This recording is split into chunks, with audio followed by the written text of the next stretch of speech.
ছেঁকা টেকা খাওয়ার পর ডিপ্রেশনটা হালকা একটু কাটায় ওঠার পরেই কিছু কিছু পোলাপাইন ফেসবুকে আইয়া স্ট্যাটাস দিব যে পাহাড় আর সমুদ্র আমায় ডাকছে। আর বেটা তোকে ভণ্ডামি আর ভাল লাগে না। তগর কি খালি পাহাড় আর সমুদ্রই ডাকে? তগর কি মসজিদ আর কবরে ডাকে না?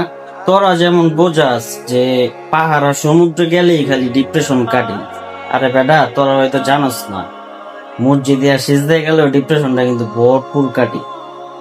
এটি হলো তবে একটা বাহানা। বাহানাই এসব বন্ডামি বাদতে ভাইয়া। ডিপ্রেশন যদি কাটাই দিয়ে যাস পাহাড় আর সমুদ্রে না, মসজিদে যায়া সিজদায় বল, ডিপ্রেশন এমনি কেটে যাবো। পাহাড় আর সমুদ্র হলে বেটা ঘোরার জায়গা, ওটা ঘোরা। তোরা বেটা ডিপ্রেশনের উচিলা দিয়া কিল্লিগা কস যে পাহাড় আর সমুদ্র আমায় ডাকছে? এটি কোনো কথা? মসজিদ আছে, সিজদা দেওয়ার সুযোগ আছে, তোরা যা সিজদাতে ডিপ্রেশন এমনি কেটে যাবো গা। কি নাটক শুরু করস ফেসবুক আয়া, পাহাড় আর সমুদ্র আমায় ডাকছে।